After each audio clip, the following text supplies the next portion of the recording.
press the bell icon on the YouTube app to never miss a video from News Laundry. नमस्कार, ये है news laundry podcast और आप सुन रहे हैं एनएल चर्चा। नमस्कार, मैं हूं अतुल चौरसिया। आपका खर्चा आपकी चर्चा हफ्ता दर हफ्ता हम एक बार फिर से लेकर आए हैं न्यूज लॉन्ड्री का हिंदी पॉडकास्ट एनएल चर्चा। आज हमारे साथ दो खास मेहमान हैं। पिछले बार का जो पैनल था करीब करीब वही रिपीट हो रहा है। हमारे साथ हृदय जोशी हैं, वरिष्ठ पत्रकार। हृदय जी, आपका स्वागत है। बहुत बहुत शुक्रिया। और साथ में हमारे अनिल यादव हैं। अनिल जी, आपका भी स्वागत है। धन्यवाद, नमस्कार। और हमारे साथ चर्चा में आनंद वर्धन भी जुड़ेंगे, लेकिन आनंद अभी रास्ते में हैं, तो जैसे ही आएंगे आनंद हमको ज्वाइन करेंगे। चर्चा शुरू करने से पहले मैं एक बार जल्दी से आप लोगों के सामने जो आज के विषय हैं उनकी बात कर दूं। सुप्रीम कोर्ट ने कल एक महत्वपूर्ण निर्णय दिया जो कि राफेल मामले से जुड़ा हुआ है। पुनर्विचार याचिका दायर की गई थी सुप्रीम कोर्ट में प्रशांत भूषण, यशवंत सिन्हा और अरुण शौरी के द्वारा, और सुप्रीम कोर्ट ने माना है कि जो भी दस्तावेज उससे जुड़े मीडिया में आए हैं वो एडमिसिबल हैं, और उस जो निर्णय पूर्व में सुप्रीम कोर्ट ने राफेल से संबंधित दिया था, अब उस निर्णय पर सुप्रीम कोर्ट पुनर्विचार करेगा।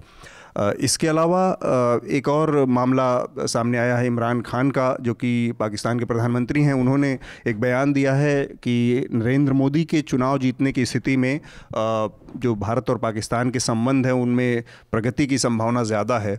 तो इस पूरे बयान के इर्द गिर्द एक छोटी सी राजनीति या छोटा सा विवाद खड़ा हुआ है, इस पर भी हम बातचीत करेंगे। इसके अलावा मणिपुर के एक पत्रकार किशोर चंद वांगखेम हैं, जिनको कि गिरफ्तार एनएसए के तहत गिरफ्तार किया था वहाँ की सरकार ने। अब उनको हाईकोर्ट ने जमानत दे दी है, तो इस विषय पर भी हम बात करेंगे। इसके अलावा चुनाव से संबंधित, चूँकि चुनाव का समय चल रहा है तो बहुत सारी घटनाएं चल रही हैं इस समय। एक घटना है प्रधानमंत्री के नाम पर बनी जो उनकी बायोपिक है, फिल्म है, उसको इलेक्शन कमीशन ने अब बैन कर दिया है। इसके अलावा इसी हफ्ते भारतीय जनता पार्टी ने अपना मैनिफेस्टो भी जारी किया है।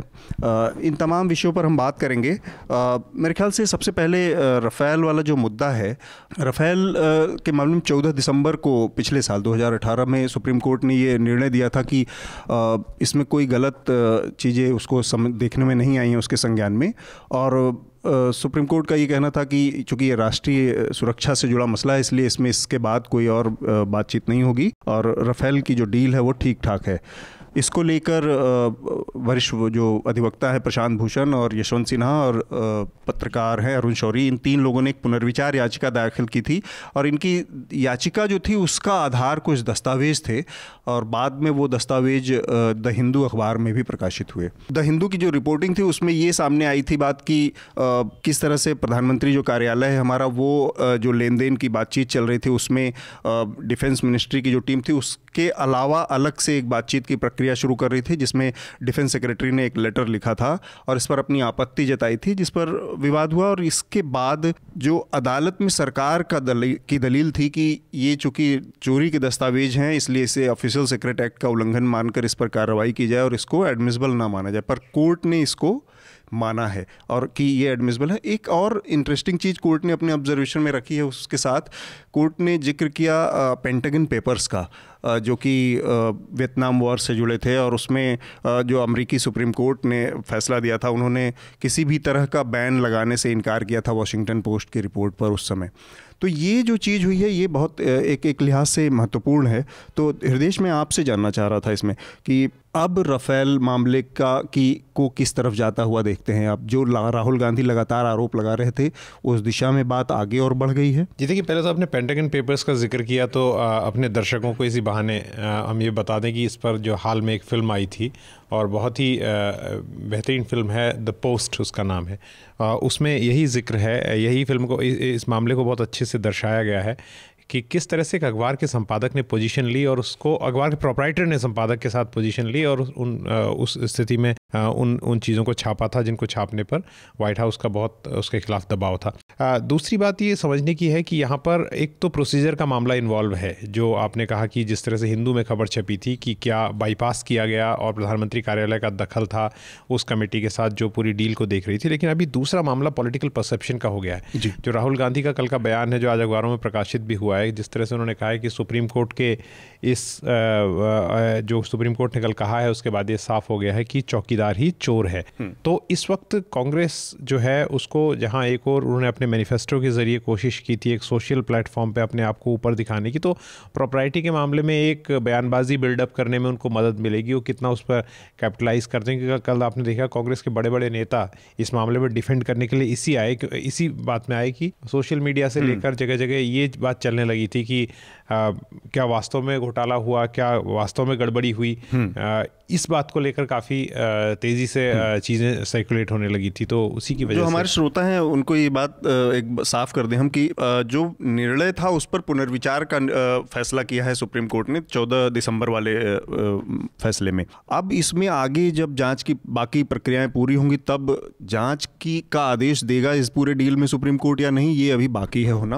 अनिल, मैं आपसे जानना चाह रहा था इसमें कि ये सरकार के लिए तो इस मौके पर एक झटके जैसा है, मीडिया के लिहाज से, मीडिया के इंडिपेंडेंस के लिहाज से, क्योंकि पिछले 5 सालों में इस तरह की बहुत सारी घटनाएं हमने देखी जिसमें ये बात दबे छिपे या खुले तौर पर कहने को सुनने को मिली कि मीडिया के ऊपर सरकार का बहुत दबाव है या मीडिया उस तरह से अपने कामकाज को नहीं कर पा रही है। बहुत तमाम पत्रकारों की नौकरियां गई या खबरें गिराने की, हटाने की तमाम घटनाएं हुई। उस लिहाज से जब सुप्रीम कोर्ट ने ये जो जिक्र किया, जिस तरह से द हिंदू के अखबार को एक वो दिया, एक आधार दिया, तो मीडिया के लिए एक ऐसा मौका है ये जो कि बार बार आगे इतिहास, मतलब एक ऐतिहासिक रूप में कॉन्टेक्स्ट में याद किया जाएगा। देखिए, जहाँ तक मीडिया की बात है तो सुप्रीम कोर्ट ने ये सारी बात मीडिया के रेफरेंस में नहीं कही है।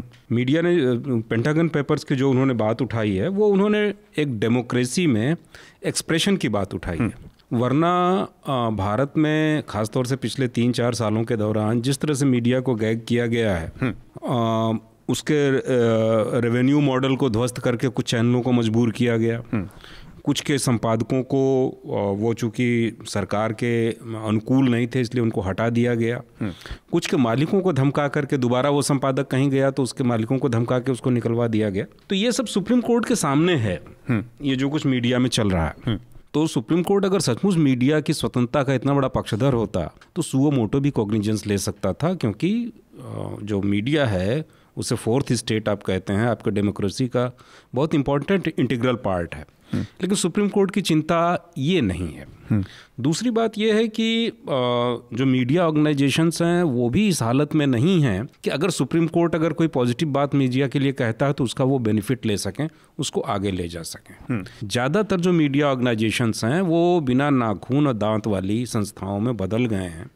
और ज़्यादातर जगहों पे क्या होता है कि चाहे वो एडिटर्स गिल्ड हो, चाहे और दूसरी संस्थाएं, प्रेस काउंसिल हो, उसमें ज़्यादातर लोग ऐसे लोग हैं जिनका पत्रकारिता से कोई लेना देना नहीं जी। वो या तो मालिक हैं या पत्रकार के नाम पे किसी ने इस या उस राजनीतिक दल की दलाली करने वाले लोग हैं, मैं साफ कहना चाहूँगा, बुरा लगे तो भी। अब क्या होता है कि वो जब आ जाते हैं इन संस्थाओं में तो उनका काम मीडिया और सरकार के बीच में एक ब्रिज की तरह रहना, मीडिया हाउसेस के काम कराना हो जाता है। अगर आप उनसे ये उम्मीद करते हैं कि वो मीडिया की आज़ादी, उसकी कुछ नई चीज़ों के लिए काम करेंगे, तो ऐसा मुझे नहीं लगता कि इससे कोई फ़ायदा मीडिया को मिल पाएगा। लेकिन मैं ये कहना चाहता हूँ कि ये जो परसेप्शन की बात हृदय जी ने कही कि इस समय क्या हो रहा है कि एक तरफ ये केस सुप्रीम कोर्ट में चल रहा है, लेकिन दूसरी तरफ रोज जो केस में डेवलपमेंट हो रहे हैं उनका फ़ायदा लेने की कोशिश राजनीतिक दल कर रहे हैं। इससे पहले नरेंद्र मोदी बार बार बहुत आत्मविश्वास के साथ दहाड़ते हुए कह रहे थे कि 2 बातें कह रहे थे कि एक तो राहुल गांधी को अपने पिता के पाप धुलने का वो कर रहे थे, और दूसरी बात वो कह रहे थे कि राफेल मामले में सुप्रीम कोर्ट ने क्लीन चिट दे दी है उनकी सरकार को, उनको।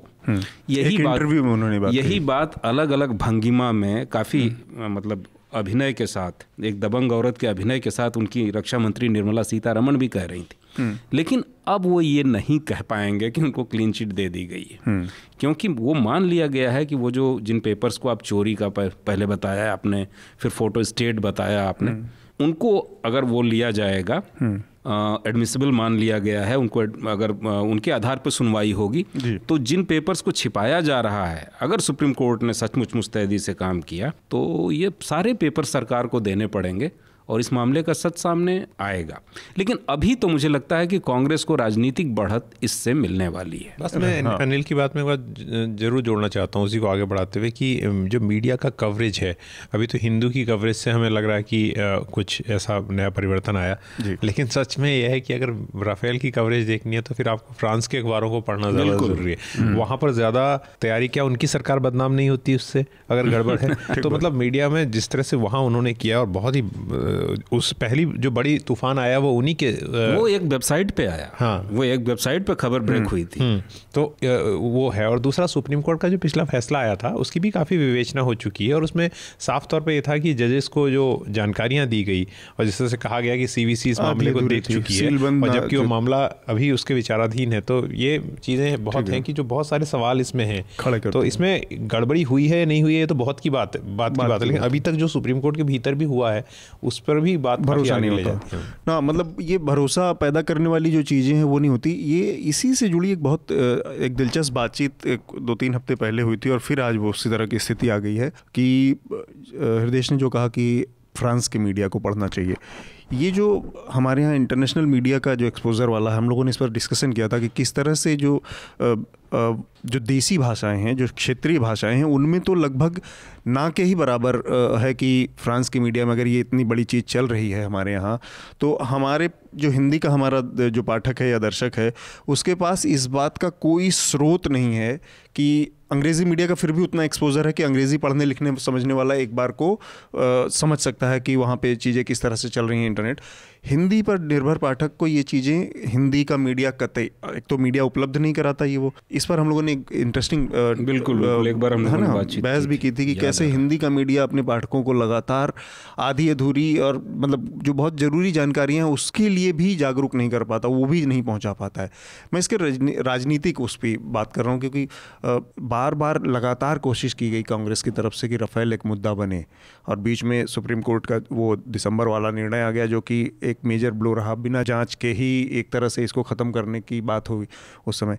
तो लगता है कि राफेल में इतना दम है कि वो चुनावी नतीजों को प्रभावित कर सके या लोगों के मतदाताओं पर असर डाल सके? नहीं, क्यों नहीं है। इसमें दो तीन मुद्दे हैं। पहले तो प्रोसीजर को बाइकआउट करने का, बाईपास करने का मुद्दा इसमें बहुत बड़ा है कि, और दूसरा मुद्दा जो इसमें रिलायंस के जुड़ने से, अनिल अंबानी के जुड़ने से आता है, उसको लेकर 2-3 स्थितियाँ उठती हैं कि आपने न केवल प्रोसीजर को बाईपास किया बल्कि आपने एक ऐसे आदमी को ये पूरा काम दिया जिसके पास ना तो उसे करने की क्षमता है और ना और खुद वो जेल जाते जाते भी इसलिए बचे हैं क्योंकि उनके जो बड़े भाई हैं उन्होंने उनको जेल जाने से बचाया है। ये तो साफ बात है, ये कांग्रेस भले कहती रही हो लेकिन ये आर्गुमेंट है। और दूसरी चीज़ ये है कि इसमें एक पब्लिक सेक्टर का आर्गुमेंट भी उठता है। जैसे आज हम बात कर रहे हैं, जैसे आज 8 सीटों पर यूपी में ही चुनाव हो रहा है, तो हमने खुद दौरा किया और न्यूज़ लॉन्ड्री के दूसरे पत्रकार भी उस इलाके में गए थे। तो ये भी बहुत सारा ऐसा है कि बहुत सारे इलाकों में वो वोट भी है जिनको कोई देख नहीं रहा है। जैसे मेरठ के इलाके में BSNL के एम्प्लॉइज बहुत डरे हुए हैं कि उनको लगता है कि उनकी नौकरियां जाएंगी, तो इन वोटों की कहीं कोई चर्चा नहीं कर रहा है। तो सस्टेन्ड तरीके से, और जिसमें कांग्रेस भी शामिल है, अरुण शौरी जी जो आज रफाल के मामले में खड़े हैं, वो जब आए थे तो उन्होंने किस तरह से डिसइन्वेस्टमेंट मंत्रालय मंत्री हुआ करते थे, उन्होंने पब्लिक सेक्टर को खत्म किया। तो HAL को लेके वो सवाल भी उठाया जाना बहुत जरूरी है। जैसे कोल इंडिया है, जब कोल घोटाला हो रहा था तो उस वक्त बार बार मंत्री कह रहे थे कि हमारी जो वो है बिजली घर हैं उनके पास कुछ ही घंटों का कोयला बचा है, कुछ ही घंटों का कोयला बचा है। सच्चाई ये है कि जो 40 जब से डिसइन्वेस्टमेंट हुआ कैप्टिव कोल माइंस के मामले में, क्योंकि सब्जेक्ट पे मैंने थोड़ा बहुत काम किया इसलिए मैं बता सकता हूँ, तो 90 के दशक से 2009 तक जब तक ये मामला सामने आया, कोल इंडिया ने अपना प्रोडक्शन जो है ऑलमोस्ट डबल किया। 2.1 मिलियन टन अगर मुझे ठीक से याद है, उसे उठा के 4 मिलियन टन से ऊपर ले गई। जबकि आपको मालूम है कि 200 से ज्यादा माइंस जो ऑक्शन किए गए उसमें से 40 लोगों ने भी अपने माइंस नहीं खोले। तो ये कहना हर वक्त की पब्लिक सेक्टर कुछ काम नहीं करता। एक बार दूरदर्शन ने मुझे कार्यक्रम में बुलाया था, तो वहाँ एंकर मुझे आर्ग्यू कर रही थी कि आप, और तब मैं NDTV में था, कि पब्लिक सेक्टर, मैंने कहा देखिए आप खुद एक स्टेट ब्रॉडकास्टर में काम करके बात कह रहे हैं और मैं खुद डिफेंड कर रहा हूँ पब्लिक सेक्टर कंपनी जो कि मैं प्राइवेट चैनल में काम करता हूँ। तो ये कहना कि पब्लिक सेक्टर काम नहीं करता है, देखिए LIC को कैसे खत्म करने की कोशिश हो रही है सबको पता है, HMT को कैसे खत्म किया गया सबको पता है। ये बहुत दिलचस्प पहलू है इस पूरी बहस का कि किस तरह से HAL जो कि इसमें पहले पार्टनर था बाद में उसको साइड करके और अनिल अंबानी को लाया गया। ये पूरी की पूरी प्रक्रिया जो इसमें आप पीएनबी को भी जोड़ सकते हैं, इसमें बाकी सरकारी बैंकों को भी जोड़ सकते हैं। प्राइवेट बैंक्स इसलिए हो रहे हैं, प्राइवेट बैंक्स पैसा आपको, मतलब सरकारी बैंकों की आप बाह उमेटना आसान है हाँ, क्योंकि अब सरकारी नियंत्रण में है। प्राइवेट सेक्टर के फिर भी जो उनके फिल्टरिंग के प्रोसेस है बहुत स्ट्रांग है, मजबूत है, क्योंकि उनको अल्टीमेटली उसको ऑडिट करना है अपने दम पे। कर नहीं सकते अपने लोगों के लिए करें, उनके घोटाले जब आएंगे तो आएंगे बाहर, मतलब उनको कोई सरकारी अफसर डिक्टेट नहीं कर सकता। सबसे बड़ी बात यह है कि उन बैंकों को जिस तरह से क्या है कि आमतौर पे जो बड़े आर्थिक अपराधी होते हैं अब तक हम जो देख रहे हैं, वो कहीं न कहीं सरकार में बैठे एक दो मंत्री या सीधे प्रधानमंत्री के साथ उनकी कनाइवेंस होती है, और सरकार के निर्देश पे किसी एक अफसर के कहने पे ये बैंक अपने सारे नियम कानून ढीले करते हैं। अब जैसे नीरव मोदी के ही मामले में हम देखते हैं कि अनुमति के लिए जिस अफसर के दस्तखत चाहिए होते थे वो दस्तखत भी नहीं करता था। नीरव मोदी को ये राइट दिए, ये सुविधा दी गई थी कि वो अपनी तरफ से दस्तखत बना करके ओवरड्राफ्ट ले सकता था। इसमें एक बात जोड़ना चाहता हूँ कि जो एमिश मैकडोनाल्ड की बुक है जो पहले पॉलिस्टर प्रिंस के नाम से आई थी और उसको जिसको बैन भी किया गया, अब वो अंबानी एंड सन्स के नाम से बाजार में उपलब्ध है। तो उसमें बड़ी जोरदार बात वो बताते हैं कि इंदिरा गांधी ने जब बैंकों का राष्ट्रीयकरण किया तो उस वक्त सिंडिकेट बैंक के मिस्टर पाई हुआ करते थे, वो धीरूभाई अंबानी के बहुत अच्छे दोस्त थे। तो वो बहुत नाराज हो गए बैंकों के राष्ट्रीयकरण से, तो क्योंकि इंदिरा गांधी के काफी करीब थे धीरूभाई अंबानी, तो उन्होंने मिस्टर पाई को इंडस्ट्री मिनिस्टर बनवा दिया।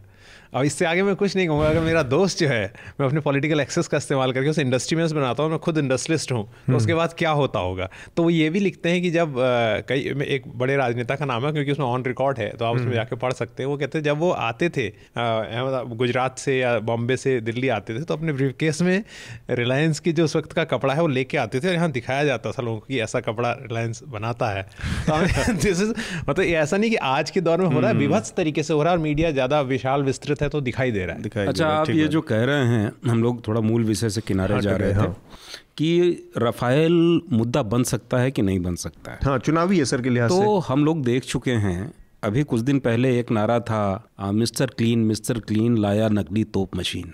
ये राजीव गांधी के समय में, बोफोर्स के समय ये नारा आया था, और बीपी सिंह उनके अगेंस्ट में थे, जो जेब से एक कागज निकालते थे और कहते थे कि इसमें स्विस बैंक का अकाउंट नंबर है, लोटस के नाम का जो अकाउंट है, राजीव के नाम का जो अकाउंट है, उसका नंबर लिखा हुआ है। तो वो बहुत बड़ा मुद्दा बना। और इस दौर में खास तौर से जब इस सरकार का सारा कारोबार ही मोदी सरकार का राष्ट्रवाद, सेना, मुसलमान देश पाकिस्तान को नेस्तानाबूद करने पर टिका हुआ है, और ऐसे समय में अगर ये बात आती है सामने कि राफेल लड़ाकू विमानों की खरीद में दलाली खाई गई, न सिर्फ दलाली खाई गई बल्कि एक उद्योगपति जिससे सिर्फ 12 दिन पहले एक झूठ मूठ की फैक्ट्री खोल के उसको विशाल फ़ायदा दिलवाया गया।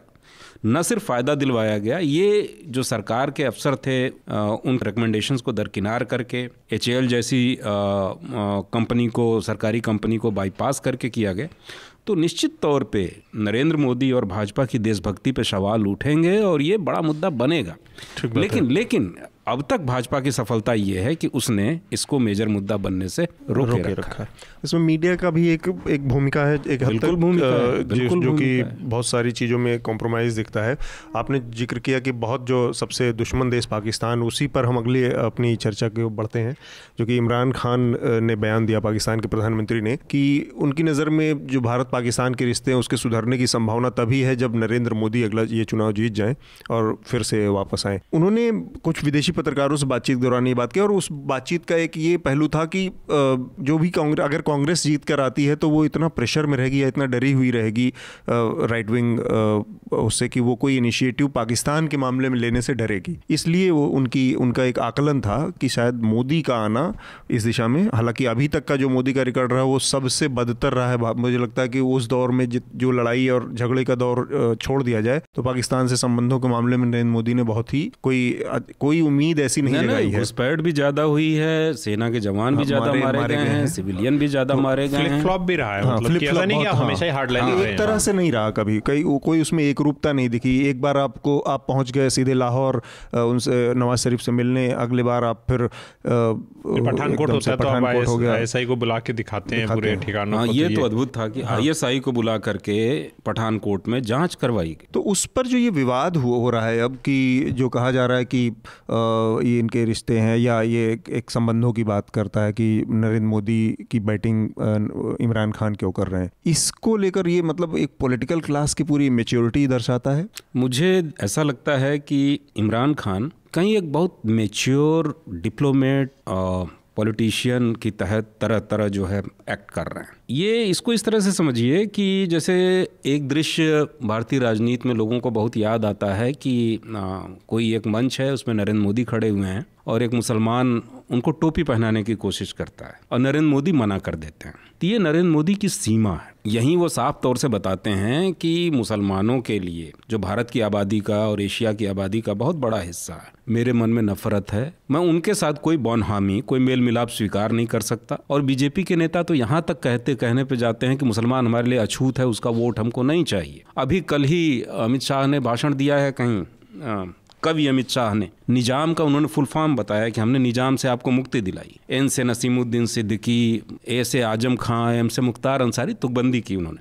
तो ये इसमें सारे मुस्लिम नाम है, सारे मुस्लिम नाम है यूपी के। तो ये सीमा है बीजेपी जैसे नेताओं की जो इतनी ओपन घृणा है जैसे दिखती है। जब आपने देखा होगा 2017 के विधानसभा चुनाव से पहले भी वो अचानक से उन्होंने पश्चिमी उत्तर प्रदेश में गए और उन्होंने कहा कि जो बहन बेटियों के ऊपर अत्याचार हो रहा था यहाँ पे और जो लोग कर रहे थे उनको याद रखना और इस तरह से वोट देना, ये मतलब उस पूरी पॉलिटिक्स में का एक्सटेंशन है। लेकिन इलेक्शन कमीशन इन सब चीज़ों में उसके हाथ एकदम बंधे नजर आ रहे हैं। मैं पहले अपनी इमरान वाली बात पूरी कर लूँ। तो ये सीमा है नरेंद्र मोदी की और भाजपा की, लेकिन Imran Khan as a diplomat इस सीमा को क्रॉस करते हैं। हो सकता है कि पाकिस्तान में एंटी इंडिया सेंटीमेंट हो सकता है कि जो उनकी सरकार है उसके ऊपर ये इस बात का बड़ा दबाव हो कि जो भारत सरकार के एडवांसेस हैं, जो सर्जिकल स्ट्राइक वगैरह, इसका करारा जवाब दिया जाए। लेकिन विश्व परिदृश्य में अगर एक वर्ल्ड व्यू की बात करें तो एक बड़ा बिग हार्टेडनेस, बिग विज़न दिखाते हुए इमरान कहते हैं कि ठीक है, नरेंद्र मोदी अगर पावर में आते हैं तो हमारे लिए आसानी होगी। लेकिन ऐसा कहने से क्या होता है कि ये जो नरेंद्र मोदी का प्ली है कि पूरा अपोजिशन पाकिस्तान उन्हें रोकना चाहता है, ये जो उनका, हाँ, पाकिस्तान उनको रोकना चाहता है और अपोजिशन के नेता पाकिस्तान में छाए हुए हैं। अपोजिशन जीता तो पाकिस्तान में ईद होगी, दिवाली होगी। ये सारा का सारा प्ली, सारा का सारा इशू ही उनके हाथ से वो छीन लेते हैं। और एक नई तरह की बहस शुरू हो जाती है कि ये कौन सी बात है कि आप कहते हैं कि पाकिस्तान हमारा दुश्मन है और पाकिस्तान आपको दोस्त की तरह देख रहा है। तो आप सही बताइए कि आपकी नीयत क्या है। और इसमें मैं ये जोड़ना चाहता हूँ कि जो मैच्योरिटी की बात अनिल जी ने कही वो अभिनंदन वाले मामले में भी उनकी दिखाई दी है। उस पर भी उन्होंने एक आर्गुमेंट तो पैदा होता है कि भारत ने जो हमला किया, जैसे उसमें कहते हैं कि 200 लोग मारे गए, 300 लोग मारे गए। उसके बाद सवाल पूछने में कहते हैं कि नहीं, आप आर्मी को किस तरह से आप डिग्रेड करते हैं सवाल पूछ के। तो उन्होंने दो चीज़ें की। उन्होंने पहले एक तो आपके पायलट को जो आ गया, जो भी ट्रीटीज़ हैं, वॉर ट्रीटीज़ हैं, उसके हिसाब से उनको वापस किया। दूसरा, इससे एक मैसेज वर्ल्ड में, चाहे हम देशभक्त होने के नाते उसे एनालाइज न करना चाहें, लेकिन कोई भी न्यूट्रल आदमी बैठा हुआ अमेरिका में एनालाइज करेगा कि अगर आप किसी के 300 लोग मारते हैं तो आप 48 घंटे के अंदर आपका पायलट कैसे लौटाता है। नहीं, ये वही सरकार ये भी करती है कि इंटरनेशनल मीडिया को बुला के बालाकोट का दौरा करवाती है। यही बात मैं कह रहा हूँ कि ये डिप्लोमेसी में ऐसे ही काम होता है। और जो हम अभी थोड़े सीना चौड़ा करके और बड़े बड़े बयानबाजी तो ठीक है अपने लोगों के बीच में हो सकता है, लेकिन भावनात्मक रूप से काम कर रही है, ऐसा नहीं है, उसका फायदा उन्हें मिल रहा होगा।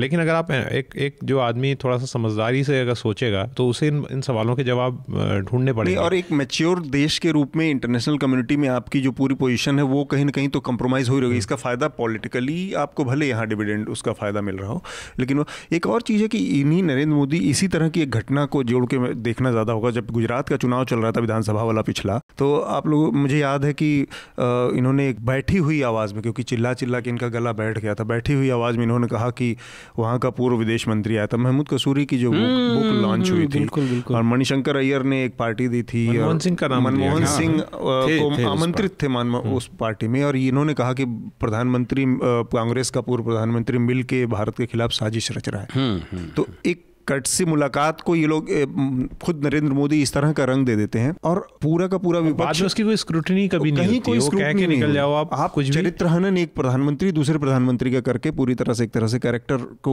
वो करके चला जाता है और फिर उस पर दोबारा सफाई या कुछ बोलने की भी जरूरत नहीं महसूस करता।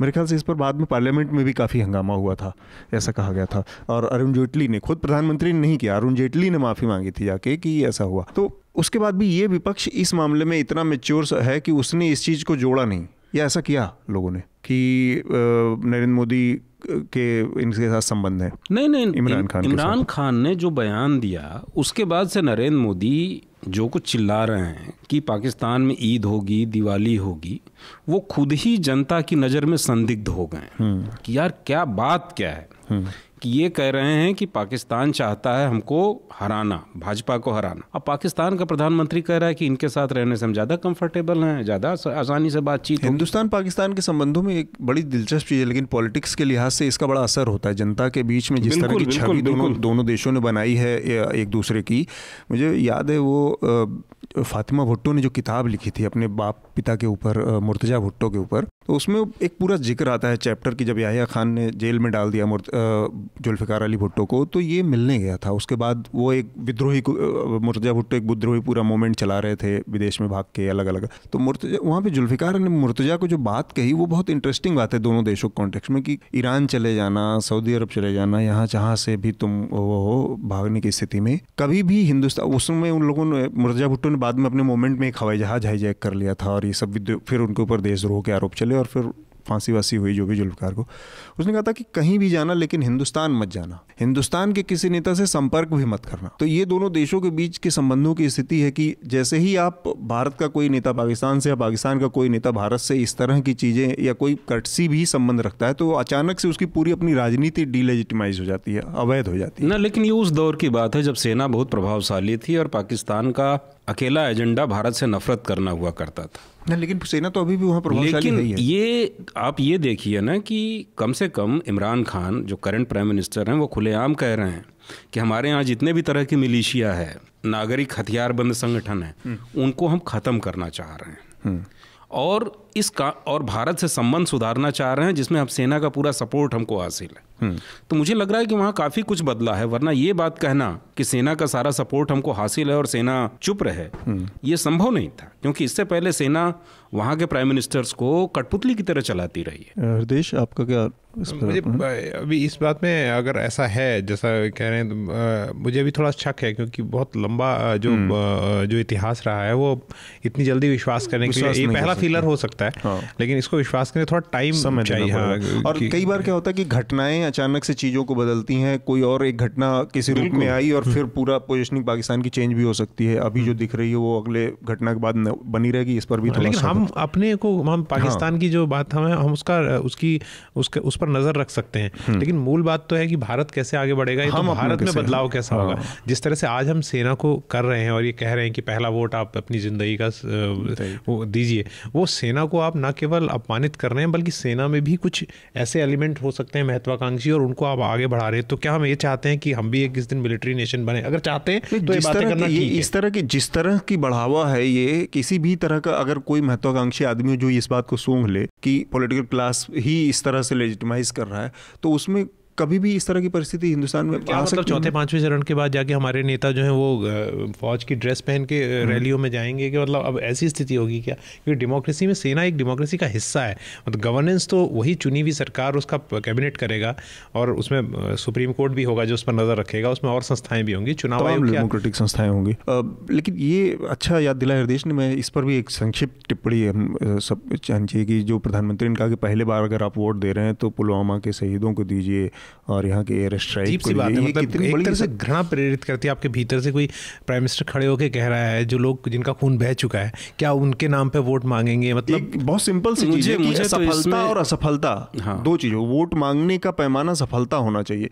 44 लोग जहां मरे हैं वो आपकी असफलता दर्शाता है, उस असफलता पे वोट मांगने की बेशर्मी कौन आदमी कर सकता है? मैं समझ नहीं पा रहा। मैं इसको दूसरे तरह से देखता हूँ, मैं इसको नरेंद्र मोदी की हताशा के रूप में देखता हूँ, क्योंकि जिस दिन पुलवामा की घटना हुई उस दिन से ये बात कहा जा रहा है कि इसका राजनीतिक इस्तेमाल किया जाएगा।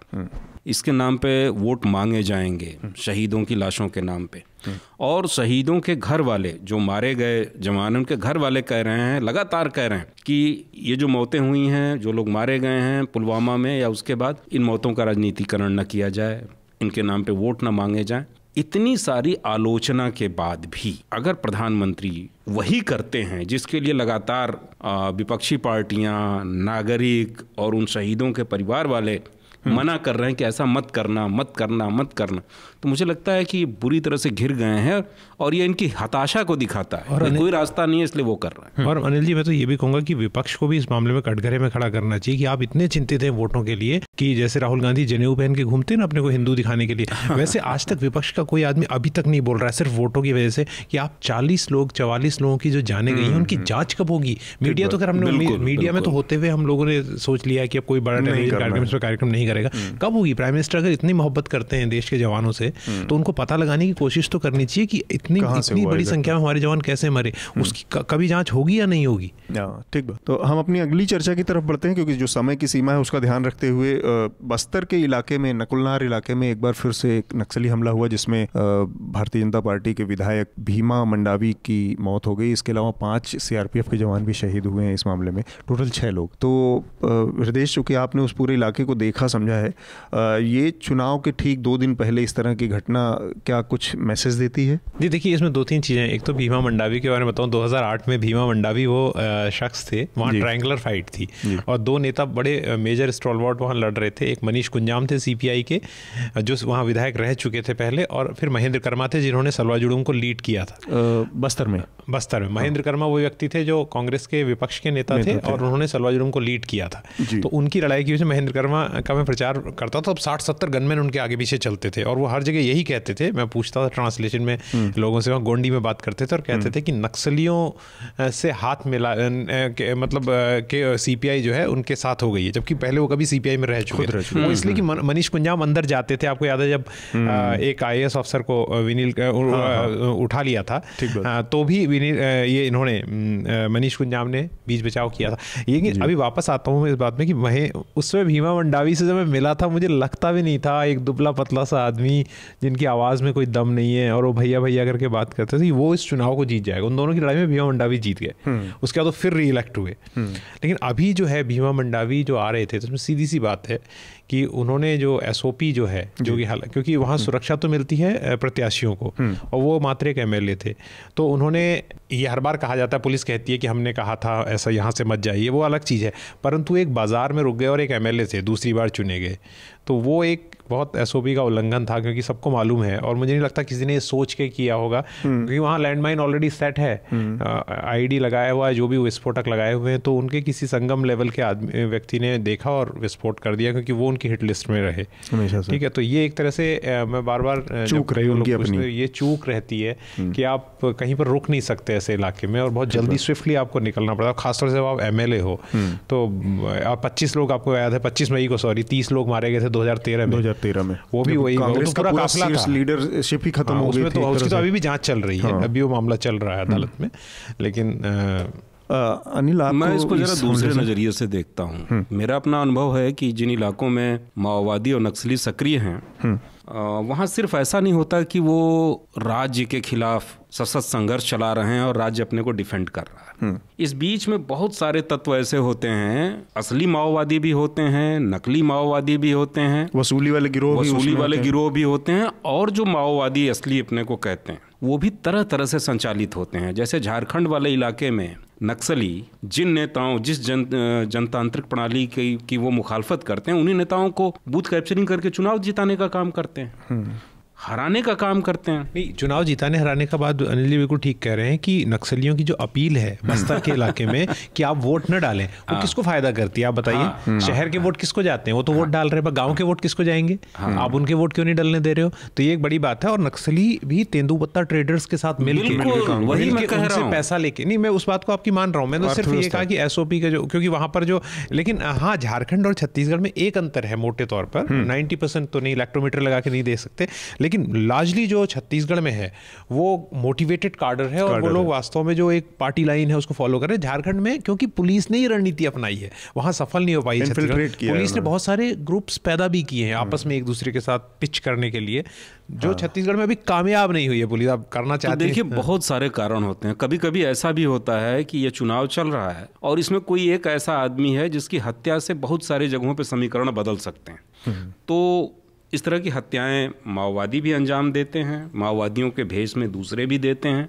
ये तो जब आगे अभी जांच होगी कुछ सामने आ पाया, बहुत सारी मामलों में तो पता भी नहीं चलता कि परसेप्शन के आधार पर मान लिया जाता है कि ऐसा हुआ होगा। तो मुझे लगता है कि निश्चित तौर पे इस हत्या का, इस हमले का संबंध चुनाव से है।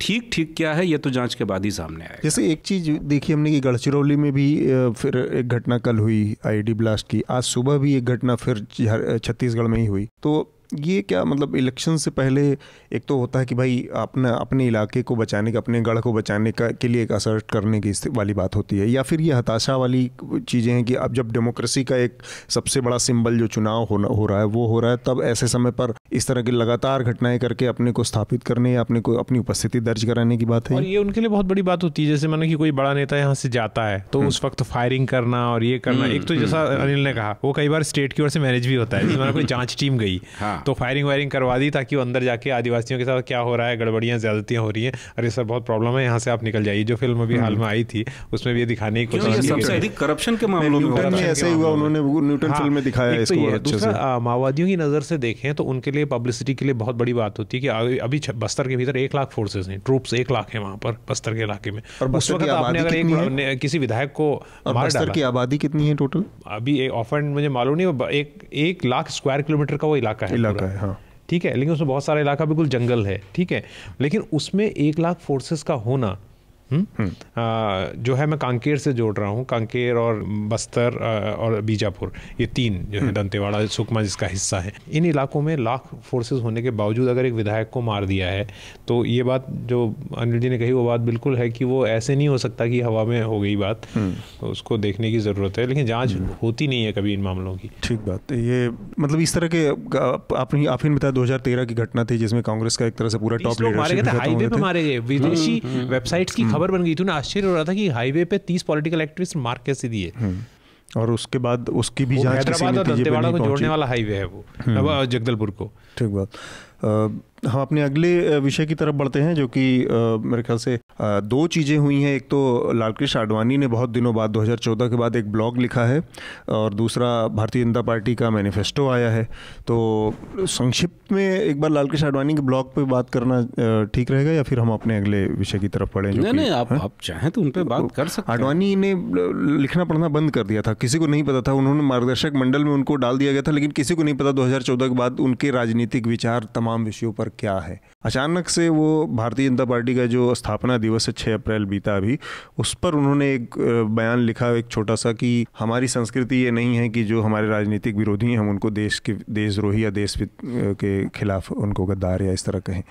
तो ये पॉलिटिक्स करने की कोशिश समय की बात की। मैं तो संक्षिप्त टिप्पणी करूंगा और अनिल जी को सुनना चाहूंगा। मैं तो सिर्फ इतना कहूंगा कि आडवाणी जी ने 2014 के बाद से 2019 तक इतने वरिष्ठ नेता होते हुए जिस तरह का उनका व्यवहार रहा, वो ऐसा लगा वो याचक की तरह थे। जबकि मार्गदर्शक मंडल की जो बैठक है वो एक भी बैठक नहीं हुई, अगर हुई है तो मुझे नहीं मालूम, एक भी बैठक उनकी नहीं। 2 बैठकें हुई थी, वही जब बिहार इलेक्शन के बाद एक अफरा तफरी में बुलाई गई बैठक थी, बिहार जब हारे थे ये लोग, वही एक। तो मतलब उसका कोई प्रभावी कोई बैठकें हुई नहीं, ठीक है। लेकिन अगर वो खड़े होके यही बातें जो लिखने की अभी कर रहे हैं ये तय कर लेते, राष्ट्रपति बनने की भी उन्होंने कोशिश की जब राम मंदिर वाला मुद्दा उछाल के उन पर लगा दिया है। वो उन्होंने जिस तरह का वो क्लेम करते हैं कि उनके पास मतलब है इंटेलेक्चुअल रिजर्वायर है, उन्होंने लगातार रह के सरकार को अगर उसके कानून में हटने की कोशिश की होती, उस पर प्रेशर बनाने की कोशिश की होती, महंगाई को लेके, राष्ट्रीय सुरक्षा को लेके, आदिवासियों के मुद्दे को लेके, क्योंकि आरएसएस काफ़ी काम कर रही है, उन्होंने कभी नहीं किया। तो अभी जो वो कह रहे हैं उसको कोई सीरियसली ले ही नहीं रहा है। ठीक बात है। अनिल, आपका ये गंभीरता से लेने लायक है? मुझे ऐसा लगता है कि आडवाणी इसमें मुझे लगता है कि मोदी की आलोचना ज़्यादा है, क्योंकि अब टिकट भी कट चुका है सब कुछ के बाद, ये आखिरी तौर पे, और उसके ज़्यादा कुछ इसमें पढ़ने का कुछ है नहीं। ठीक है, तो वो ये बता रहे हैं आडवाणी जी कि जो मोदी हैं ये अनडेमोक्रेटिक आदमी हैं। जो अपने विरोधियों को सीधे सीधे राष्ट्र विरोधी, गद्दार, देशद्रोही बता देते हैं, वो बता रहे हैं ये हमारा चलन नहीं है। लेकिन ये वही आडवाणी हैं जिन दिनों रथ यात्रा निकाल रहे थे, वो कह रहे थे कि अदालत कौन होती है फैसला करने वाली कि मंदिर कहाँ बनेगा कहाँ नहीं बनेगा। आस्था का सवाल, ये तो आस्था का सवाल है। और उस आंदोलन का नारा भी था, बंद करो यह न्याय का नाटक, जन्मभूमि का खोलो फाटक। और जो इनके बहुत प्रिय लोग थे आडवाणी जी के, उन्होंने ही ये डिस्कोर्स खड़ा किया था, रामजादा बनाम हरामजादा। उन्होंने ही कहा था कि बाबर की को कब्र से निकाल करके उसकी हड्डियां हम अफगानिस्तान भेज देंगे।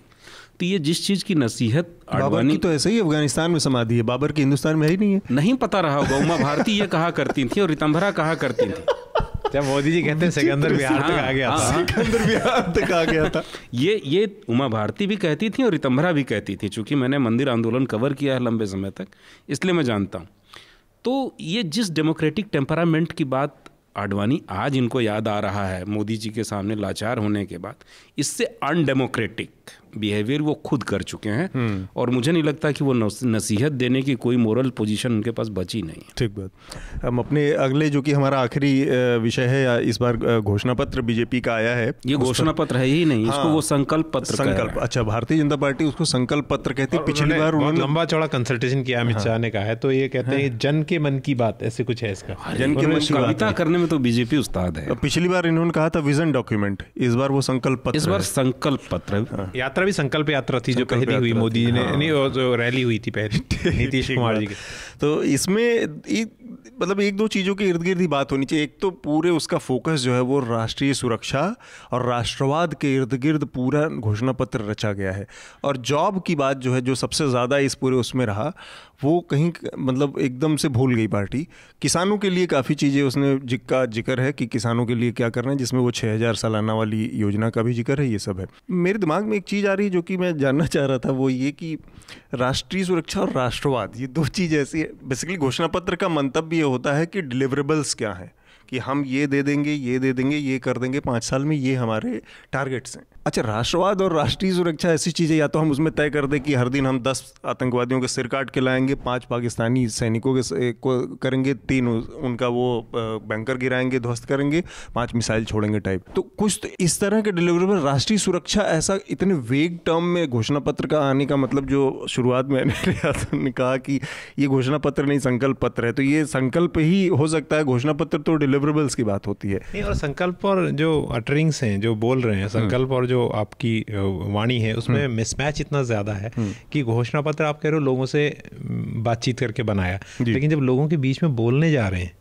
तो उस वक्त जो मुद्दे बात कर रहे हैं, तो अभी 2-3 बार योगी साहब गए हैं वेस्टर्न यूपी में, और उन्होंने क्या बातें कही हैं। पहले उन्होंने अली और बजरंग बली तो बाद में कहा, उससे पहले उन्होंने कहा कि ये उसका दामाद है इमरान मसूद, अजहर मसूद का। तो मैं सोचता हूँ इतने ये पर्ल ऑफ विजडम लाते कहाँ से हैं कि वो बाबर की अस्थियां यहाँ हैं, या सिकंदर जो है वो बिहार गया था और ये उसका दामाद है। तो ये जो मिसमैच है ना, जो आप लिख रहे हो और जो आप वादा कर रहे हो और जो एक्चुअल में एक्शन है, उसमें बहुत मिसमैच है। चुनाव उसी चीज़ में लड़ा जा रहा है जो एक कम्युनल वो है, अटरिंग्स है।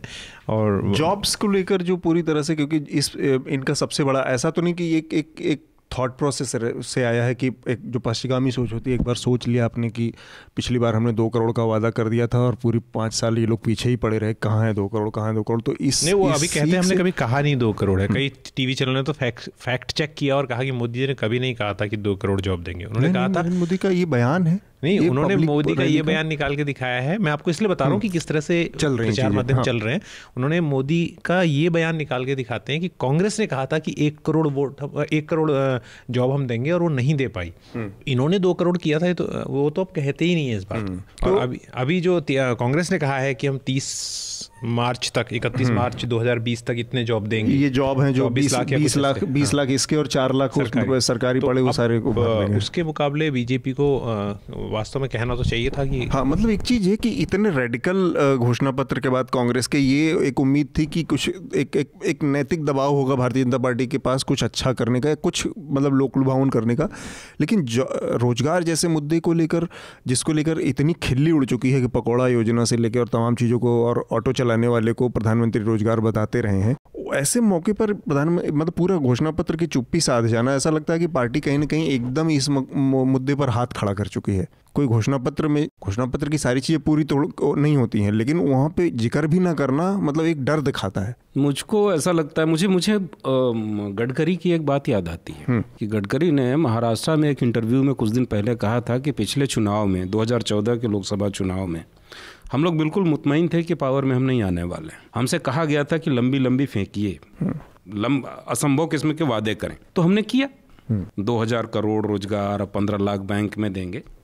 और इस बार मुझे लगता है कि बीजेपी पूरी तरह से मुतमईन है कि राष्ट्रवाद के मुद्दे पे, देशद्रोह के मुद्दे पे वापस आ जाएगी, आना ही है। तो इसलिए घोषणा पत्र वगैरह लाने की क्या जरूरत है, रोजगार के बारे में बात करने की क्या जरूरत है। जी की बात सुन के कांग्रेस चिंतित हो गई, अभी वो बड़े बड़े वादे कर रहे हैं और गलती से अगर वो पावर में तो जो कि लगता है और समर्थकों को लग रहा है कि नहीं आ रहे हैं। नहीं, इधर तो कांग्रेस के जो सबसे बड़े नेता और हमारे प्रधानमंत्री हैं, उनके इंटरव्यू आप देखिए, वो तो यही कह रहे हैं भाई, रैलियों में वो राष्ट्रवाद पाकिस्तान की बात कर रहे हैं और इंटरव्यू में दावा कर रहे हैं कि हम 300 से ज़्यादा सीटें लाने जा रहे हैं।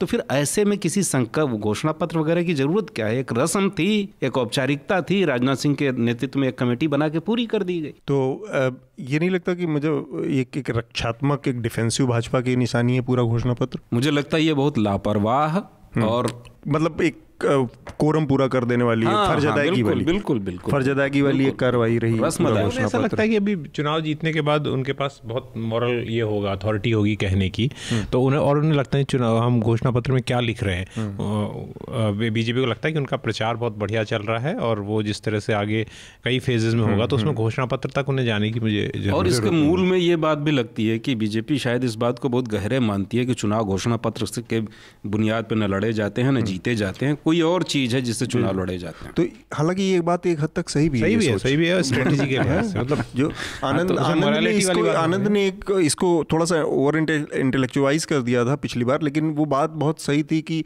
ये ज़्यादातर एकेडमिक उपयोग की चीज़ें हैं इस घोषणा पत्र, जिसमें तमाम आप एकेडमिक्स और सिद्धांतों और इस सब की बात करते हैं और डिलिवरेबल्स की बात करते हैं। आम जनता तक उसकी पहुंच में 3 विषय रह जाते हैं 36 पन्नों में, कि नौकरी पे इसने ये कहा है और 14 रुपए किलो चीनी और 3 रुपए किलो चावल वाली बात। ये 3 चीज़ें घोषणा पत्र के 2-4 चीज़ें रह जाती हैं। जैसे पिछली बार 15 लाख रुपया फंस गया था कि अकाउंट में आएगा, लोगों की मेमोरी में फंस गया। पर वो घोषणा पत्र का हिस्सा नहीं था, वो चुनाव की रैली का हिस्सा था। एक घोषणा तो थी ही, मोदी के द्वारा की गई, अमित शाह के द्वारा की गई, मतलब लोग उसको जब जुमला बता दिया गया उसके बाद भी लोगों के दिमाग में आज तक फंसा हुआ है।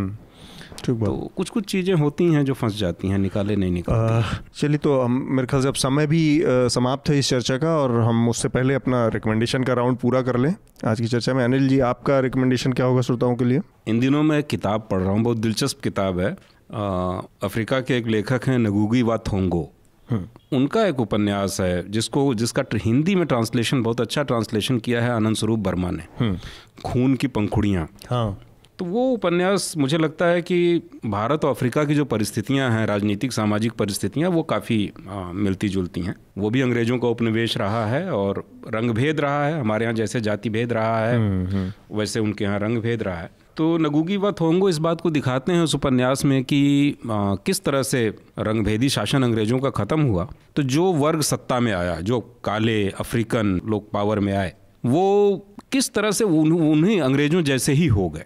तो हम देखते हैं कि हमारे यहाँ जो पूरा स्वाधीनता आंदोलन जिन मूल्यों के लिए लड़ा गया था कि हमारे यहाँ डेमोक्रेसी होगी, कॉन्स्टिट्यूशन होगा, लेकिन हम देखते हैं कि किस तरह से हमारे यहाँ जो पॉलिटिकल क्लास में जो एक एलीट क्लास पैदा हुआ और किस तरह से उन्होंने सारी संस्थाओं को अपने कब्जे में ले लिया और सबवर्जन हुआ पूरा प्रोसेस। आप कह सकते हैं कि इन दिनों पूरा देश 150-200 बेहद अमीर और शक्तिशाली परिवारों की जागीर है।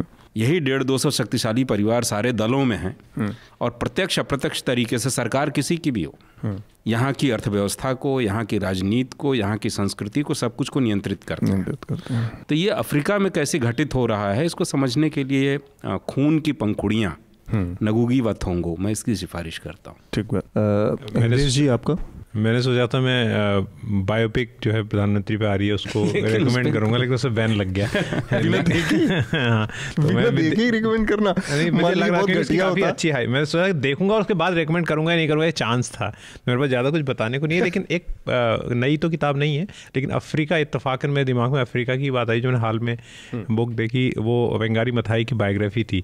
और वो इसलिए क्योंकि अभी हम चुनाव कर रहे हैं और न्यूज़ लॉन्ड्री पर भी और जहाँ मैं और जगह लिखता हूँ वहाँ भी मैं कोशिश कर रहा हूँ कि इन्वायरमेंट की जो कोशिश है, एजेंडा है, उसको आगे बढ़ाया जाए इस मामले में। जैसे अभी क्लाइमेट ट्रेंड की नई रिपोर्ट आई है WHO की, उसमें वाराणसी जो प्रधानमंत्री की अपनी कॉन्स्टिट्यूंसी है, इसलिए नहीं कि हम प्रधानमंत्री की कोई आलोचना करनी है, बल्कि इसलिए कि वो प्रधानमंत्री की कॉन्स्टिट्यूंसी, वहाँ पर भी पोल्यूशन बहुत ज़्यादा है।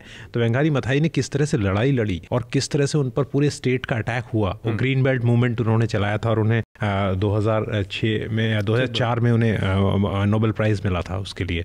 तो एक पागल की तरह उन्होंने संघर्ष किया। तो वो इन्वायरमेंट को समझने के लिए मथाई की बायोग्राफी को पढ़ना बहुत ज़रूरी है कि एक महिला किस तरह से अपने परिवार से अलग हो जाती है और उसके बाद और शुरुआत उनकी जो पूरा कल्चर है कि किस तरह से वो बताती हैं कि कीनिया में जिस पहाड़ की ओर वो देखते थे उस पहाड़ के बादल हमेशा अच्छी चीज़ नीचे लाते थे, बरसात लाएंगे, हरियाली लाएंगे।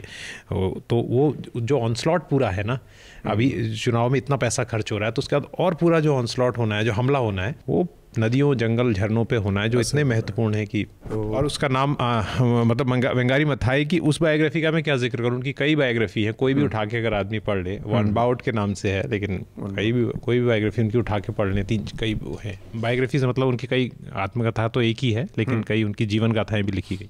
ठीक बात। मेरा रिकमेंडेशन दो तीन रिपोर्ट्स हैं इस बार, जो कि न्यूज़ लॉन्ड्री में बहुत डिटेल्ड ग्राउंड रिपोर्ट हमने इलेक्शन से जुड़ी की है। उसमें एक तो हृदय की है, जो कि बिहार की शराबबंदी वाली स्टोरी थी, शराबबंदी ने किस तरह से वहाँ पर चीज़ों को बदला है, क्या असर डाला है। दूसरी प्रतीक गोयल की है स्टोरी, जो कि गुना सिंधिया की कॉन्स्टिट्यूंसी है। और तीसरी बसंत कुमार की रिपोर्ट है पश्चिमी उत्तर प्रदेश के 6 ज़िलों से। तो ये तीनों जो ग्राउंड रिपोर्ट हैं थोड़ी बड़ी हैं, थोड़ा पढ़ने के लिए समय देना पड़ेगा, लेकिन इससे आप एक तो ग्राउंड रिपोर्ट और उस ग्राउंड की असलियत सब जो वहाँ पे चल रही हैं चीज़ें, उसको समझने में और आपको मदद मिलेगी। तो ये 3 ग्राउंड रिपोर्ट्स जो हैं, ये मेरा रिकमेंडेशन है हमारे श्रोताओं के लिए। हम लिख रहे हैं। हाँ, नहीं, ये सीरीज़ तो पूरी चलती रहेगी, तो उसमें आगे भी बहुत सारी मिलेंगी, लेकिन अभी तक चूँकि इसमें 4-5 ही आई हैं, जिसमें से ये 3 मुझे लगता है कि ज़रूर सब लोगों को पढ़नी चाहिए। इसके साथ ही हम अपनी आज की चर्चा को रोकेंगे। उससे पहले हम आपसे फिर से अपनी वो अपील करेंगे कि न्यूज़ लॉन्ड्री को सब्सक्राइब करें या फिर किसी भी ऐसे मीडिया संस्थान को सब्सक्राइब करें जिसे आप पसंद करते हैं, क्योंकि आपके समर्थन से जो मीडिया खड़ा होगा वो आपकी बात ज़्यादा करेगा और किसी भी तरह के पॉलिटिक्स या फिर कॉरपोरेशन के दबाव से भी मुक्त रहेगा। आप सभी लोगों का बहुत बहुत शुक्रिया। न्यूज़ लॉन्ड्री के सभी पॉडकास्ट टिचर, iTunes और दूसरे पॉडकास्ट प्लेटफॉर्म पे उपलब्ध हैं। खबरों को विज्ञापन के दबाव से आजाद रखें, न्यूज़ लॉन्ड्री को सब्सक्राइब करें।